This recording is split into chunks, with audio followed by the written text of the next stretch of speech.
Hey guys, so I'm really excited today because I'm on the eve of calling my probation officer tomorrow morning, probably like first thing, and hopefully hearing from her, Matt, your papers are signed, have a good life.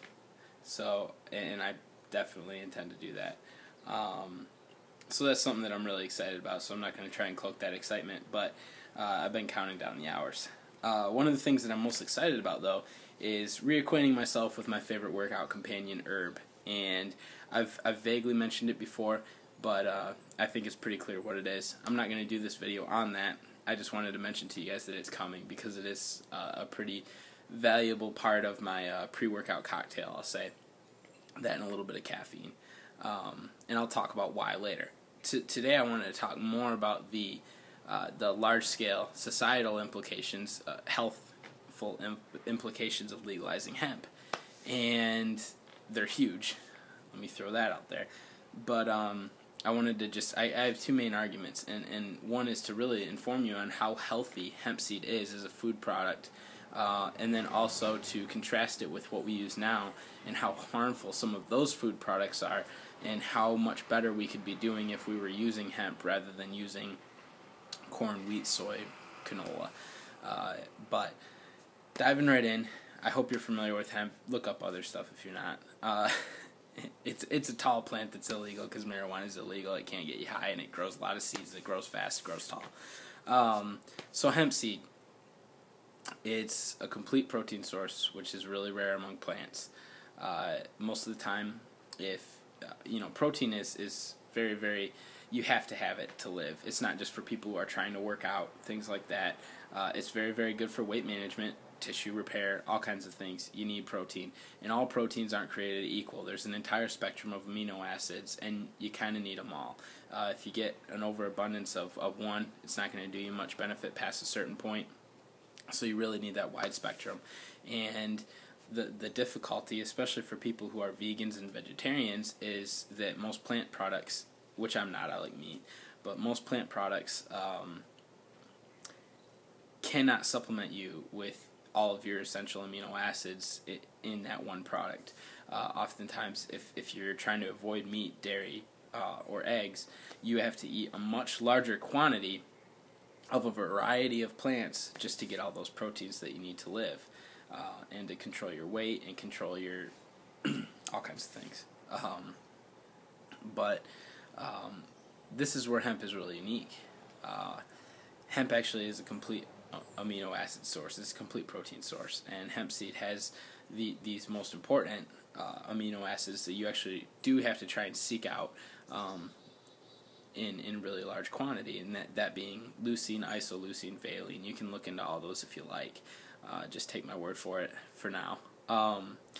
But it's really kind of incredible. I want to take a second and just kind of say that is really cool, because I've talked in another video the amazing connection that this plant just seems to have between it and the animal kingdom, in that it produces these cannabinoids which fit lock and key with our endocannabinoid system and that of all other animals' endocannabinoid systems, and they're the only plants to produce those kinds of compounds. So it's also really interesting that they're very unique in that they have a complete protein source, whereas usually you have to get that from animal food sources.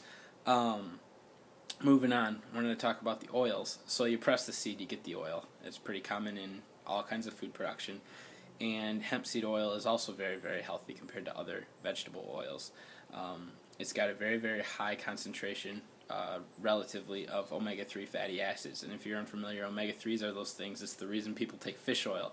It's those fats that are really good for you, for brain function, for cardiovascular function, metabolism, tissue repair, again, skin, hair, health, all that stuff.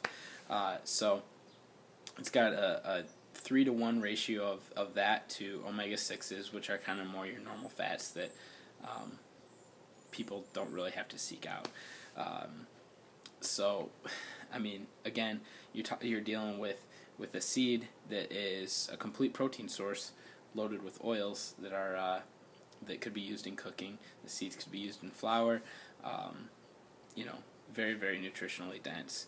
And that doesn't even mention the fiber, which pretty much any seed has. It's not unique in that aspect, but it does have a husk that's fibrous, and fiber is great for metabolism. It slows down your digestion, which is good for insulin levels and all that stuff, and weight management. And basically fiber is something that your body doesn't metabolize. It just kind of passes through. So in a way, it kind of cleans out your system. So you got your fiber scrubbers, you got your complete protein source, and you got your healthy fats coming in. And it can be used in a whole plethora of food products, just like these other terrible plants are that we have. So moving on to the terrible plants.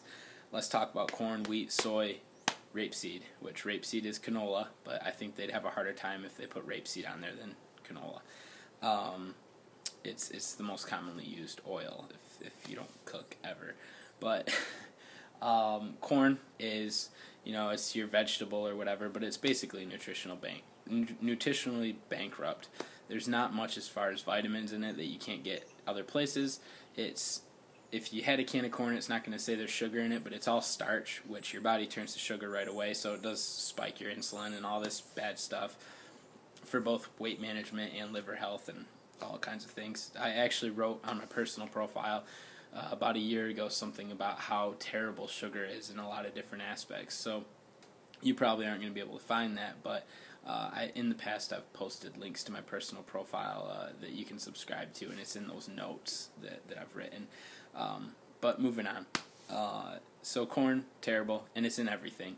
I mean, a can of Coke has corn syrup in it, which, corn is nutritionally bankrupt. Now let's pervert the corn, strip it apart, tear out what little nutrients it has, modify it to get certain sugars that you want and all this stuff. So it's not something good to eat. Don't try and get corn. And a can of corn's fine, but go to the grocery store and realize that everything you eat has some form of corn in it, unless you're eating like a whole real food. So just something to keep in mind. Hemp could really replace a lot of that. Next, wheat. Again, you hear whole wheat being a healthy thing. That's mainly a lot because of lobbying. Primal human beings were not wheat eaters. They were hunters and gatherers, and so they ate roots and plants and killed things and ate them.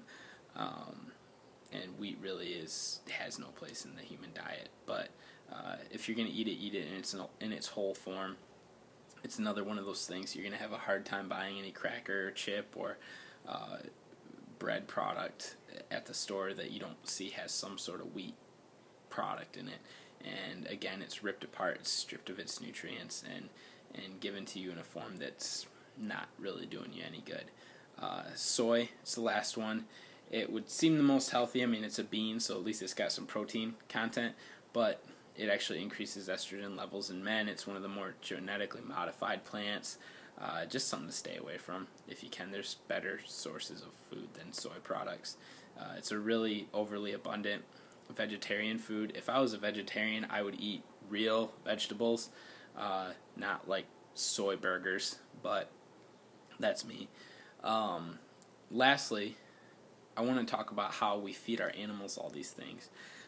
Our meat, I've mentioned that I like meat. I'm not a huge meat eater. I don't buy it at the store very often. I'll like a burger at the bar or a good steak or something, but I'm not of the school that meets the school of thought that meat is bad for you, absolute.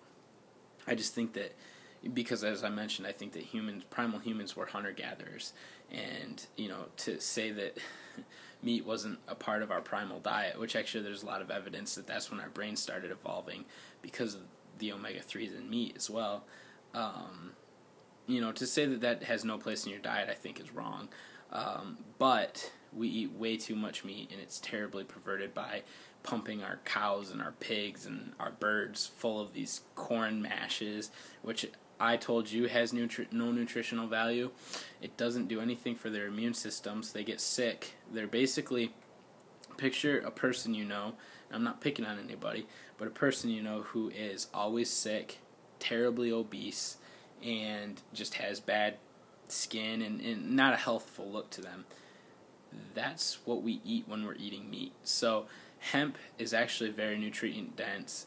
A lot of these, especially the birds, prefer seeds, And it would be a very, very healthful alternative to what we feed our animals for food as well. So not only would our plant products be better, but our meat would be better. I went on 10 minutes again, but I appreciate you listening. Hopefully you got some good info out of this. Legalize hemp. Thanks.